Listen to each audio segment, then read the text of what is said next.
Bienvenue au 19h30 de Congo 26 Télévision. Voici les grands titres de cette grande édition du vendredi 13 juin 2025. Clap de fin à la 12e conférence des gouverneurs à Kolwezi. Le président Félix Tshisekedi a personnellement présidé la cérémonie. Plusieurs résolutions ont été endossées pour impulser une nouvelle dynamique dans la gouvernance provinciale. 19 millions de dollars américains présumés détournés dans le cadre de la construction de la prison de Kisangani. Une commission spéciale est à pied d'œuvre à l'Assemblée nationale afin d'examiner la demande du procureur général près la Cour de cassation d'autorisation de poursuite contre le ministre de la Justice et garde de Sceaux, Constant Mutamba. Journée mondiale de l'albinisme, focus sur une réalité souvent méconnue, les effets du changement climatique auxquels font face les personnes atteintes d'albinisme. Après les sommaires, voici le développement de ce journal. La 12e conférence des gouverneurs des provinces a été clôturée ce vendredi à Kolwezi, un moment fort d'interaction entre différents exécutifs provinciaux pour une gestion améliorée et des résultats à impact réel sur les populations. Quelques gouverneurs se sont exprimés à l'issue de ces travaux. Nous y reviendrons dans nos prochaines éditions.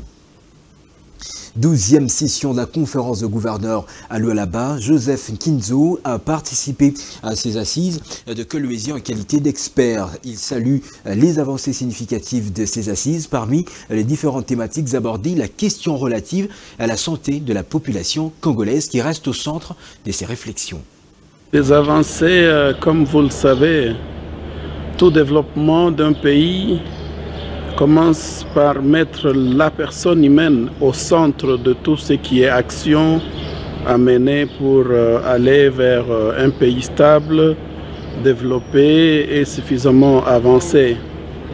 Et cette session de conférence des gouverneurs place la question de la santé au centre même des débats.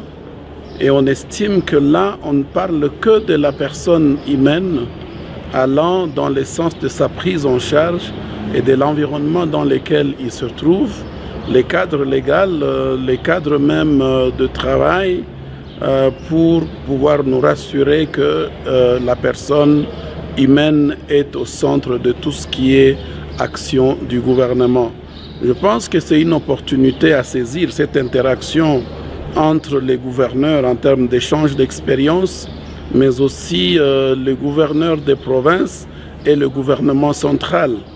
Quand on voit le vice-premier ministre à l'intérieur, le vice-premier ministre à l'emploi public, on comprend que cette interaction pourrait créer une émulation au niveau de la République. Voilà pourquoi j'estime que c'est une opportunité, mais c'est l'occasion aussi de voir tout ce qu'il y a comme avancement en termes de construction, d'établissement d'un bon environnement où il fait beau vivre ici à Lualaba avec la gouverneure Madame Masuka, qu'en passant je tiens à féliciter pour les œuvres qu'on a vu les chefs de l'État inaugurer. Je pense qu'elle est un exemple à suivre pour ce qui est de la mise en œuvre et de la réalisation de la vision du chef de l'État pour un pays stable, suffisamment avancé vers un développement intégral et intégré. Dans le cadre de sa mission d'itinérance, le président de la République, Félix-Antoine Tshisekedi Tshilombo, a inauguré la cité de la commune d'Ilala et les bâtiments de l'Institut supérieur pédagogique de Kolwezi. Les détails dans ce reportage de la presse présidentielle.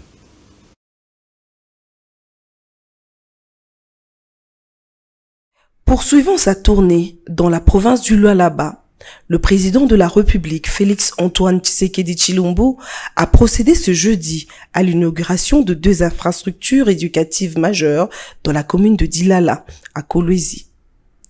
Première infrastructure rendue opérationnelle, le centre de formation dénommé la Cité de la commune.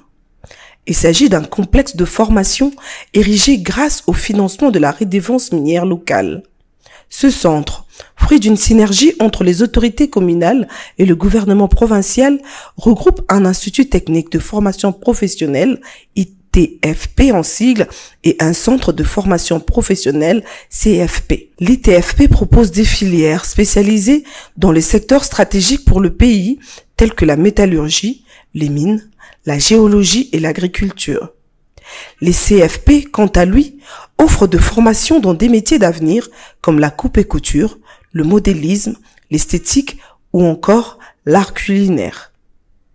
Avec ses 6 ateliers, 12 salles de classe, 4 salles d'agronomie, 2 internats, un amphithéâtre, une piscine, un stade avec piste d'athlétisme et une salle de cinéma, la cité de la commune peut accueillir jusqu'à 900 apprenants.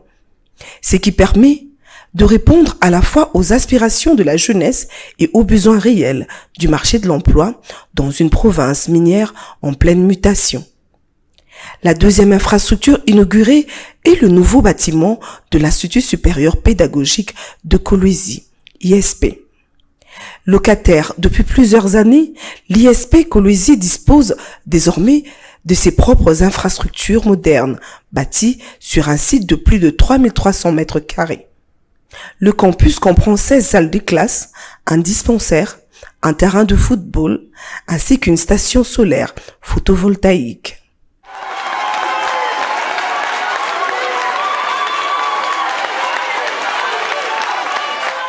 Vous voyez ce que Maman Fifi, la gouverneure de province, est en train de faire est vraiment l'illustration et la matérialisation de mon programme, mon vœu le plus ardent. C'est votre pays, vous avez un beau pays, un magnifique pays. Vous voyez d'ailleurs que nos ennemis nous l'envient. Ils font tout pour nous diviser, ils font tout pour nous déstabiliser, nous interrompre dans notre développement, mais ils n'y arriveront pas. Nous avons le devoir de vous encadrer, de vous apporter les moyens nécessaires de l'État pour vous permettre d'évoluer. Parce que le Congo de demain, c'est vous qui allez le diriger. Et vous avez besoin d'être dans de très bonnes conditions et d'être formé dans de bonnes conditions. Toutes ces réalisations sont saluées par la population. Elles s'inscrivent dans la vision du chef de l'État qui a consacré la gratuité de l'enseignement et le développement de compétences techniques.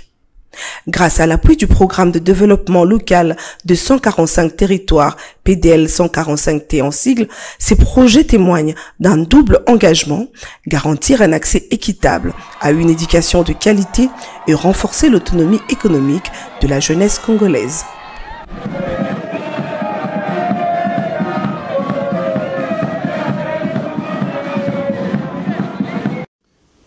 À l'Assemblée nationale, la commission spéciale chargée de statuer sur la demande du procureur général près la Cour de cassation Firmin Mbonde en vue d'obtenir l'autorisation d'engager les poursuites judiciaires contre le ministre de la Justice et garde de Sceaux, Constant Mutamba, a été installée jeudi 12 juin dans l'affaire 19 millions de dollars américains. Patrick Leconi. C'est le rapporteur de l'Assemblée nationale, Jacques Njoli, qui a procédé à l'installation jeudi 12 juin de cette commission spéciale chargée d'examiner les réquisitoires du procureur général tendant à obtenir de l'Assemblée nationale l'autorisation de poursuite judiciaire contre le ministre de l'État en charge de la justice, Constant Mutamba, accusé des détournements de fonds publics destinés à l'érection d'une maison carcérale à Kisangani. Le tournant est décisif après la phase pré-juridictionnelle menée par la Cour de cassation ayant révélé 2 indices sérieux de culpabilité en charge du ministre. Ces développements placent désormais Constant Mutamba dans une position délicate, confronté à une démarche judiciaire qui pourrait mettre fin à ses fonctions gouvernementales si l'Assemblée nationale donne son feu vert aux poursuites. Cette initiative marque l'ouverture d'une séquence parlementaire d'importance dans un climat politique tendu où l'indépendance de la justice et la transparence institutionnelle sont de plus en plus scrutées par l'opinion publique. La commission dirigée par les députés nationaux Sindani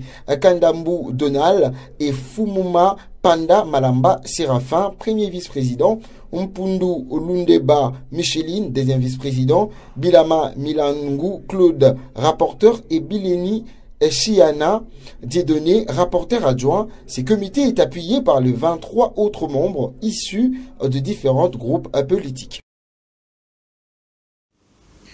Des messages de vœux au président de la République, chef de l'État, à l'occasion de ses 62 ans d'âge. En son nom propre, celui du personnel de son entreprise, William Kazumba Mayombo, le directeur général de l'EGIFREM, présente ses vœux au chef de l'État. À l'occasion de votre anniversaire de naissance, en ce mémorable et merveilleux jour, je tiens, au nom de la direction générale de l'Office de gestion du fret multimodal EGIFREM, en sigle de son personnel et au mien propre, à vous adresser mes vœux les plus sincères de santé, de prospérité, de paix et de succès continue dans l'accomplissement de notre mission que la Providence vous a conféré pour notre pays, la République démocratique du Congo. Puisse cette nouvelle année de vie vous apporter force, sagesse et inspiration pour continuer à guider la mère patrie avec clairvoyance et dévouement sur les traces des pères de l'indépendance pour la sauvegarde de son intégrité territoriale face à la véracité prédatrice des ennemis de notre peuple, ceux d'hier comme ceux d'aujourd'hui. Votre engagement nationaliste et patriotique constant pour le bien-être de nos concitoyens et la défense non négligeable de notre intégrité territoriale est une source d'inspiration et d'espérance pour l'ensemble des filles et des fils de ce beau et grand pays. Avec mes hommages le plus déférents, joyeux anniversaire, Excellence, Messieurs le Président de la République, garant de la nation et de la souveraineté nationale.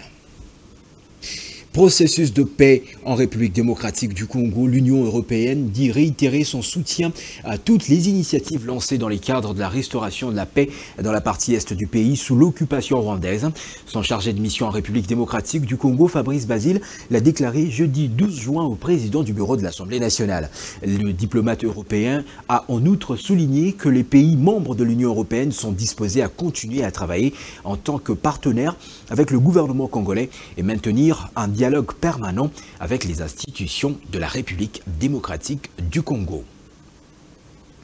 Véronique Kachala, présidente de la Fondation Oumoué, a procédé ce vendredi 13 juin au lancement des activités de la 5e édition de l'élection Miss Indépendance RDC 2025. C'était au cours d'une conférence de presse organisée au chapiteau du restaurant Le 19 dans la municipalité Gombe. Célestin Kalombo Kabeya était sur place pour les comptes de Congo 26 Télévision.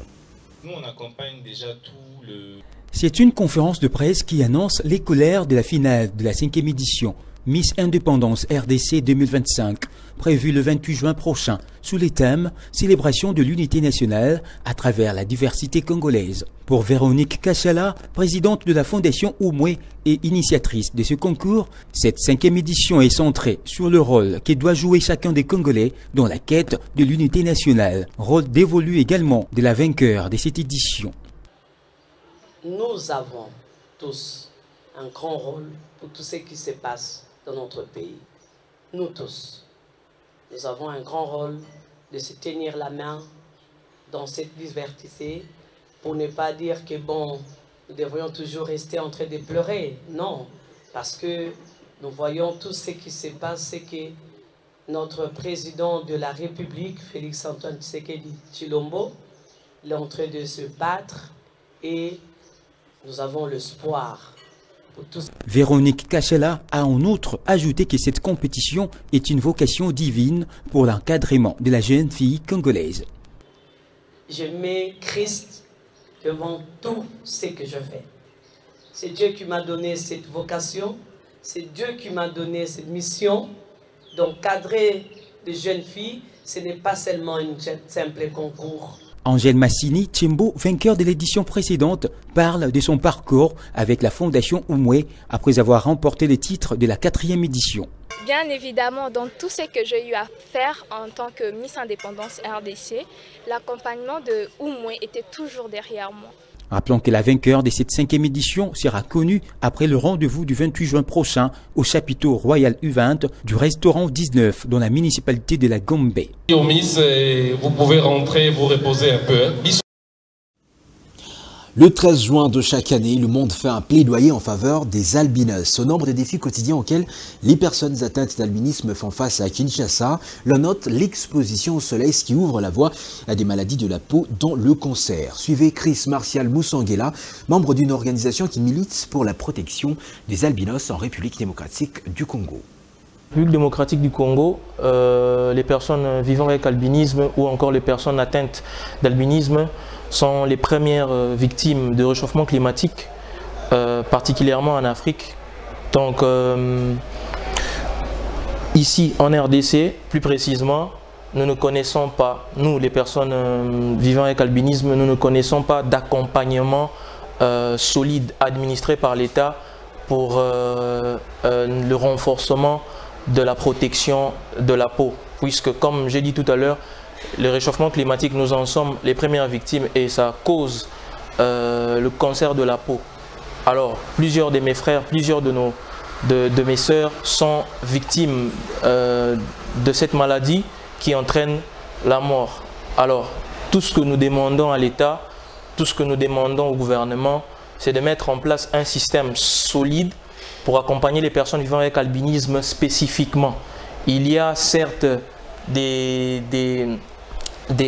programmes pour toutes les personnes vivant avec handicap, et il y a des programmes spécifiques pour les personnes qui sont des drépanocytaires. Il y a des programmes spécifiques pour les personnes atteintes de VIH. Il y a des programmes spécifiques pour les personnes. Il y a vraiment plusieurs programmes spécifiques dans plusieurs pathologies distinctes, mais il n'y a pas de programmes spécifiques pour les personnes vivant avec albinisme. Alors tout ce que nous demandons à l'État, c'est que nous sommes, je rappelle, victimes du réchauffement climatique. Nous appelons au ministère de l'Environnement, nous appelons au ministère des PVA déjà, avec qui nous emboîtons les pas pour renforcer le plaidoyer, et nous appelons au ministère des Affaires sociales pour entendre notre alarme, que nous avons besoin